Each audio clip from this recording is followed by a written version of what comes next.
So next अब आपका start होने वाला है सबसे ज्यादा इंपॉर्टेंट ऑर्गेनिक केमिस्ट्री, ठीक है ना पुत्र। 36 मार्क्स अकेले ये लेके बैठा हुआ है, बट आपको ये आपकी परसेंटेज है। हेलोल्किन हेलोरिन 6 मार्क्स का, अल्कोहल फिनोल ईथर 6 मार्क्स जो हमने पहले भी किया है, एल्डिहाइड कीटोन कार्बोक्सिलिक एसिड ये 8 मार्क्स का आएगा, अमाइन 6 मार्क्स। बट बेटा जब आप ऑर्गेनिक करने बैठते हो तो पूरे साल से इतना सब कुछ याद करने के बाद अब तक दिमाग में सेट नहीं हुआ, तो सबसे एंड मोमेंट पे पूरे ऑर्गेनिक को करने की, याद करने की, रटने की गलती मत करना, ठीक है। आपको सबसे ज्यादा इंपॉर्टेंट है कि आपको स्टेप बाय स्टेप चलना है और इंपॉर्टेंट चीजों को सेलेक्ट करना है, उसके नोट्स बनाने हैं, किन चीजों पे आपको मेहनत करनी है और किन चीजों पे आपको थोड़ा सा at the end of time देखना पड़ेगा, वो चीजों को आपको पता होना चाहिए, ठीक है। तो अभी हम शुरू करते हैं। देखो ऑर्गेनिक केमिस्ट्री में जो सबसे ज्यादा टेंशन रहती है बच्चों को वो है कन्वर्जन। देखो उसके लिए आपको पूरा 100% ऑर्गेनिक के कंसेप्ट पता होने चाहिए। अगर आपको वो नहीं है तो सर आप सबसे पहले सिर्फ और सिर्फ नेमिंग रिएक्शंस पे फोकस करो।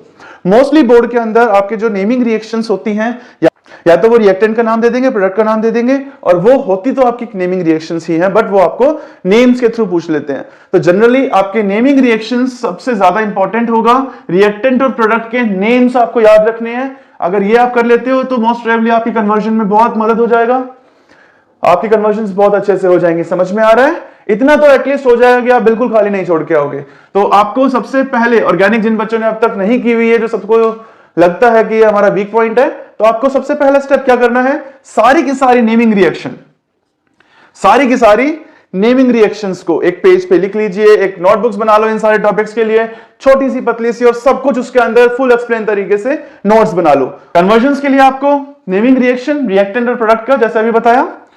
नेमिंग रिएक्शन तो भैया आपसे हर साल पेपर में पूछी जाती है, डायरेक्ट नेम आएगा और उसमें आपको करना पड़ेगा। तो हर चैप्टर के अंदर कुछ नेमिंग रिएक्शंस प्रेजेंट है, उन सब की आपको लिस्ट बनानी है। अगर कंफ्यूज नहीं होना तो आप चैप्टर वाइज भी बना सकते हो।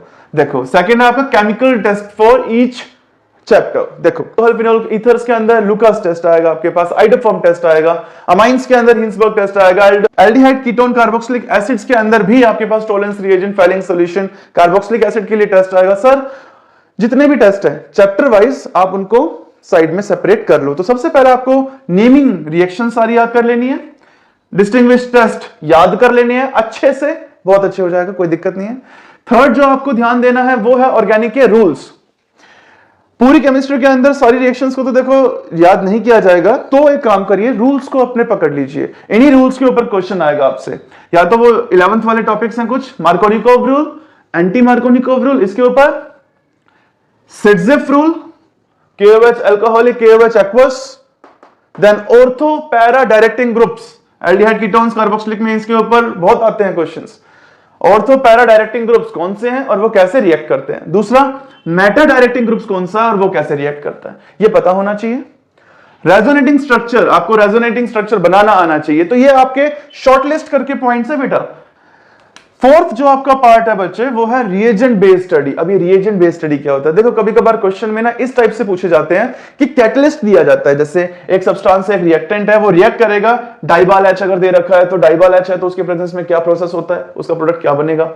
कॉन्सेंट्रेटेड H2SO4 अगर होगा तो वो क्या करेगा, आइडिया के तौर पे वाटर लॉस करवा देगा, वाटर लॉस कराएगा तो क्या प्रोडक्ट बनाएगा। तो ये रिएजेंट बेस्ड टॉपिक्स होते हैं बेटा, जो आपको रिएजेंट के नाम से पूछा जाएगा। समझ में आ रहा है?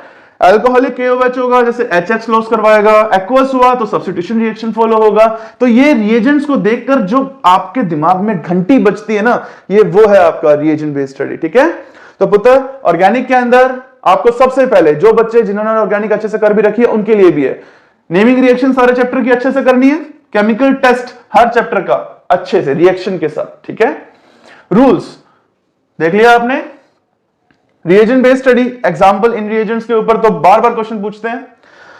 And the last not the least आपके पास जो क्वेश्चन है वो है रीजनिंग क्वेश्चन। रीजनिंग क्वेश्चन बेटा जैसे आपके प्रॉपर्टीज, फिजिकल प्रॉपर्टीज के ऊपर क्वेश्चन जो बनते हैं, मेल्टिंग पॉइंट बताइए, melting point this, having a high melting point then that, उसका रीजन एक एक या दो लाइन के उसके रीजन होंगे, इतना ज्यादा टेंशन मत लो। सॉल्युबिलिटी के ऊपर, रिएक्टिविटी के ऊपर, ये भी आपके रीजनिंग में ही आते हैं, जैसे आपके पास SN1 SN2, electrophilic substitution reaction के साथ कौन सबसे जल्दी रिएक्ट करेगा, हेलो एल्केन या हेलो एरीन। तो बेटा जब इस टाइप से क्वेश्चन आपसे पूछे जाएंगे वो रीजनिंग के अंदर आते हैं। बॉइलिंग पॉइंट समझ में आ रहा है? तो जब आपसे 2 या 3 लाइन वहां पर लिखी होगी, कोई रिएक्शन नहीं होगी, बस आपसे बोला होगा वाई, तो वो आपके रीजनिंग क्वेश्चंस में आएगा। ठीक है, तो सर रीजनिंग क्वेश्चन में melting property, solubility, reactivity, boiling point ये कर लोगे। रिएजेंट बेस्ड ये रूल्स में ये केमिकल टेस्ट हर चैप्टर का। यहां तक अगर आप अच्छे से सारी रिएक्शंस को फॉलो करते हो तो कन्वर्जन से डरने की जरूरत नहीं है, आपका हो जाएगा, इतनी का टेंशन नहीं है। ठीक है, अभी तक अपन लोगों ने पूरा ब्लूप्रिंट किया, पर चैप्टर कौन कौन से टॉपिक्स करने हैं आपको फर्स्ट बुक के ऑर्गेनिक के अंदर, ये सारा पहले ये करो, बाकी आपकी श्रद्धा है। ठीक है, 95 ऊपर आराम से आ जाएगा, टेंशन नहीं। जिन बच्चों के 90 तक आए ना, अगर ये अच्छे से फॉलो करके चलोगे, और last and not the least previous के 5 इयर्स के क्वेश्चन पेपर्स वो कर लीजिए, और ये सब अच्छे से प्रिपेयर कर लीजिए, आपकी प्रिपरेशन बहुत अच्छी हो गई है।